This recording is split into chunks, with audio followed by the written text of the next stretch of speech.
This is Angela with Danceable Thoughts, and this is season 2 of Hear It Tonight, Use It Tomorrow. And while this podcast is most often really the conversation is about teaching dance class, performing arts kind of ideas, I think it's really useful to a lot of my educator friends.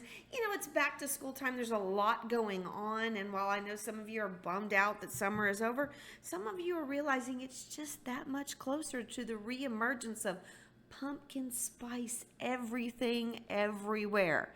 So, it's all in your perspective and I guess how you choose to look at it.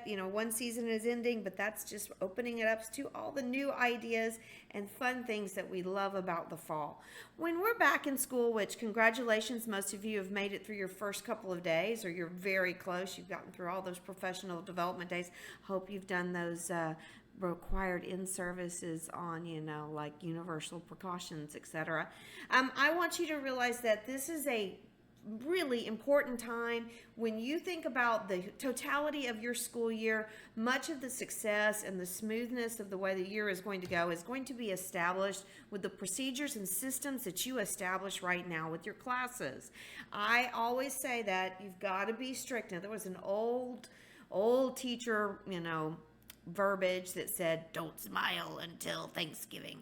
Well, that doesn't work with these kids today. That's not their way of interacting with human beings. So don't go with that, but do establish what I call busy efficiency in the starting of the school year. So first and foremost, you got to figure out for yourself how you want things to be handled. Some of you, if I've been visiting over the summer, have some really short instructional time. If you have to give the kids time to change clothes, or you have to have time for them to put away or get their instruments or get their backpacks, get their music folders. There's a lot going on for our performing arts in this shortened instruction time that some of you are dealing with. So this is why I say it's very important to establish procedures. Even if you are dealing with a shortened schedule in the first couple of weeks of school, where you may have a day or two where you're off schedule because there's, meetings or different types of things, it's very important that you go ahead and get those kids in the practice of making quick transitions. So I'm going to use dance class and changing clothes. So even if you haven't got real, whatever your uniform of your class is, have them bring workout attire. Half of the girls wear leggings anyway, but get them in the idea that they are going to have this finite amount of time to get dressed and get to roll check lines. However you take roll, come up with something busy efficiency. Daisy is barking her approval of that. So busy efficiency. So at the beginning of the year, of course, you want to start associating names with faces, but I've heard in some really large classes where people use the number calling system, where you basically give them a signal to go and they have to very loudly count off, and if a number is missing, then you write that down. Whatever is okay with your situation, be sure you practice it with the kids. Same thing with dressing out quickly, and hold them accountable if they take too long or they're lollygagging, that kind of thing. Give them simple consequences, or, with this generation, maybe simple rewards. The first class that gets everybody in there is going to earn some sort of simple reward. I also, talking about consequences and rewards, I think it's important that you tell yourself, all right, I'm going to predetermine consequences. I'm going to state them often. I'm going to enforce them. I'm not going to let the first time I need to assign a consequence, I don't need to be talked out of it for whatever reason. Try to be very cut and dry. This is the consequence, and not get caught into long narratives about why they should be excused because they don't have this or their parents didn't do that or that kind of thing. Don't do it. Make whatever you need them to do as far as dressing out right now as simple as possible. Participating right now as simple as possible, so that they get the idea that you mean business, that your class time is instructional time, that it's an activity class. Yeah, I'm going to have you sit and write sometimes. Sometimes we're going to discuss. Sometimes we're going to watch videos. But in general, establish in their mind, I'm gonna have to change clothes. I'm gonna have to move. I'm gonna have to move around the room. Get used to participating in that way. That I can't be a sideliner for my class. So the next and most important thing with that is that you create a supportive environment for them. You're like, well, consequences and rewards, but the supportive environment, you got to be chipper, you got to be cheerful, you've got to be the ultimate go get it, we're having a blast. So I would suggest to you that you create activities for them where you can find compliments. So I suggest always at the beginning of the school year doing some sort of fitness dance. Not necessarily, I know a lot of people like to start with some sort of hip hop because that gets the kids excited and wanting to be in the class, but you can find great music and still do fitness dance to it, because truthfully what they need is the music that inspires them. Watch out for those lyrics. But you need to do something that gives you a chance to watch them moving, okay? So in its simplest form, fitness dance is a whole lot of marching, stepping, jogging, staying on the beat, doing simple things like step touches or knee lifts, finding the beat, simple coordination, upper body, lower body, halves or quadrants, working asymmetrically at times. You can see a lot about your students and kind of have a feel for where your challenges are going to be and where your superstars are going to rise from doing the simplest fitness dance. Again, high energy music, high energy instruction, getting them moving, making it feel fun. Yeah, they might sweat a little bit. Some of them are going to fall to the wayside. But again, creating that supportive environment. Everybody clap. Everybody cheer. I know you feel goofy. Do it anyway. So this is the same kind of thought that creates the idea that we're all in this together. We're going to do this. We're going to do this as a class. And they bring their reluctant peers along. You find immediately when you're doing simple things like fitness dance, you'll see who might be struggling with coordination or rhythm. You will see the superstars.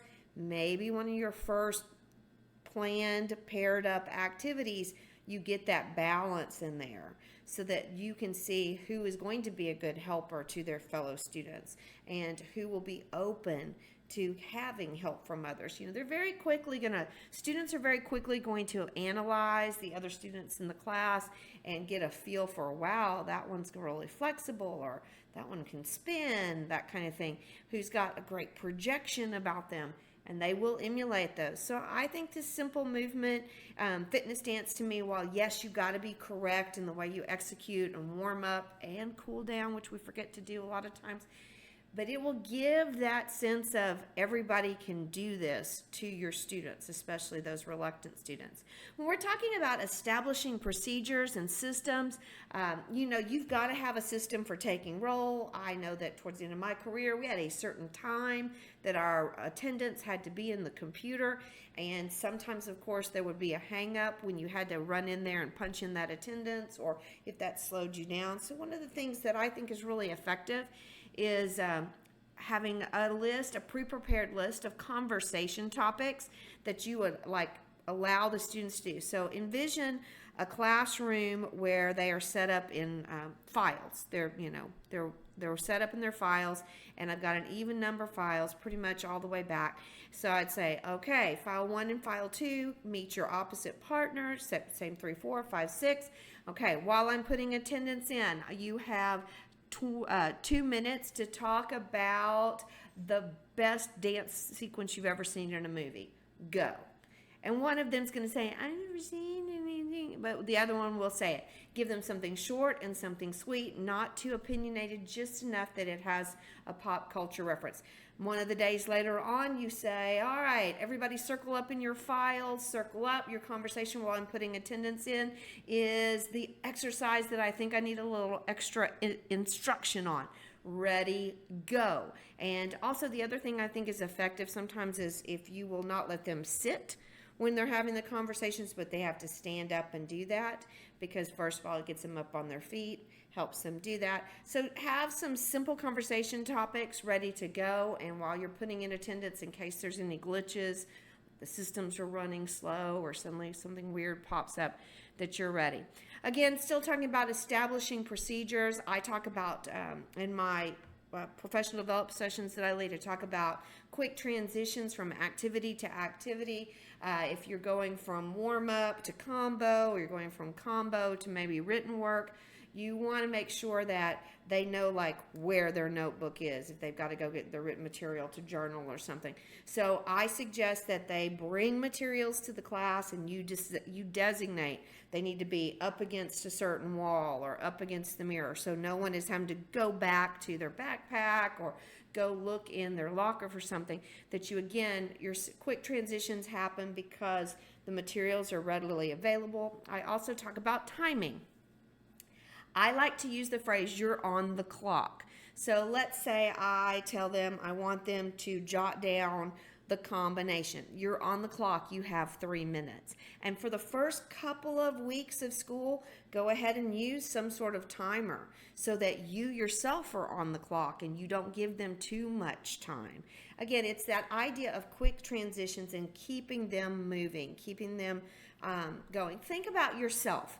When you are scrolling through social media, or you're looking at YouTube videos, whatever you're doing, you tend to, scroll in, watch something, you see the first minute and a half of it, and you're either hooked or you're moving on. So you've got to make sure that those first 2 or 3 minutes of everything you do keeps them going. And then when that moment of time where they start to drift off, let's say you've given them 6 or 7 minutes to do something, you look around and you see that the class is starting to fade on you, then jump in. The truth is, most of them are not accurate with their timing. They that might think they are. Don't let them time it themselves. And you say, all right, we're moving on. Just keep them going. Keep the pace. Your pace will feel a little frenetic. You're going to be incredibly tired at the end of each day, but it's worth it because these are the habits you will establish that will keep your class going all year long as you establish them early so that you're going to have to reinforce them, but hopefully not reteaching them along the way. One of the other establishment things that you need to do that we often forget about, I was certainly guilty of this, was ending of class procedures. Our teaching models now, they want us to summarize. They use the phrase in academic classes. Sometimes you give them an exit ticket. You want to come to a conclusion. I think that a great end of class summary, besides just physically cooling down a little bit, doing some plies, rolling the shoulders, loosening up the neck, that type of thing. I think a great ending activity for a class has a lot to do with simple restating. Hey guys, I thought it was wonderful today how we all worked on this combination. I thought I saw some real improvement in the way that you're doing XYZ. I think we're still struggling with EFG, but you know what? Tomorrow we'll review that, and so you start projecting them. We'll review that, and we're building towards a combination that you're going to learn and will be tested on in 7 or 8 class periods. I don't know how you would exactly say it, but I like to give them that arch from here's where we were, here's what I saw, here's what we struggled with, here's what we're going to build on tomorrow, and we're ultimately looking forward to that. If you can get that little summary arc in your verbiage, that's going to go a long way towards getting your kids used to the continuance of your lessons, so that not every single day starts with, what are we doing today? We're dancing. It's dance class. So go ahead and get yourself into that habit, that little verbiage pattern. Also, some ending of class procedures. Be sure you establish very much how they are dismissed or what the expectation is when they leave class. Maybe that's when you say, hey guys, when class is dismissed, that's the appropriate time to come over and talk to me if you have some personal concerns about something that was going on in the class. So they're not interrupting the flow of your lesson, especially some of you guys that have really short teaching time. So establishing procedures, everyone's really good at doing the beginning of class. Do not forget about what needs to be done at the end of class. Now, again, I've talked about establishing that creative vibe in your class, talked about conversations, that there's always something going on. Another thing that I love to talk to you about is giving your students some opportunities to display their interest in dance, not just their expertise in dance. So what do I mean by that? Well, I always think about those students who come to your class and they truly are beginners, and they're not going to get the skills quickly. They're not going to acquire flexibility overnight. They cannot order that from Amazon Prime and show up with it the next day. So I like to build into those early parts of the school year some activities where a student can show me their interest in dance and their, shall we say, commitment to the class without necessarily having to show me a perfect pirouette or a fabulous, dance move. So I love, if you follow my stuff on Teachers Pay Teachers, my free activity is an artist and athlete activity. It's where you gather images of artists and athletes in action, and there's a million things you can do with that. My lesson will probably just give you some starter ideas. What I think is valuable to this, even if you don't use my lesson, is that do something that creates a product that you can put on display. So whether you're doing Mr. Muscles and Mr. Bones, you've got some sort of anatomy thing. With the artist and athlete, we create collages, but create a product that you can put on display. It will feel very much like elementary school, but that's okay. That's the pattern in which they should feel comfortable at the beginning of the school year. They don't need to do a master research project over the implications of the symbolism and the choreography of so-and-so and such. No, they're used to all about me kind of things. Well, maybe you can get that mindset. It's a little bit about what they know about dance, what they see in dance, what they're excited about learning in dance, and the idea that they can create something visual, a product that you can put in the classroom. Many classes, many campuses have some sort of parent visitation. You obviously have admins walking around the building at the beginning of the school year. You want to see them, you want them to see you up and moving with your classes, but it's great to also have those products that are visible. It shows what's going on.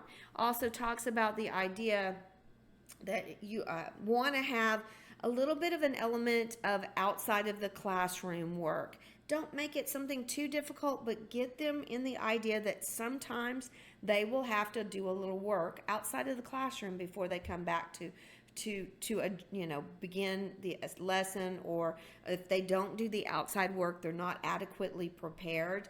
Don't hesitate from that. They are used to also getting they're used to getting assignments that they have to bring back in.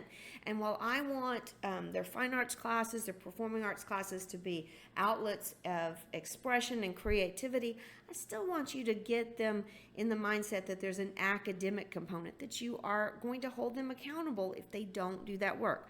There's those consequences again.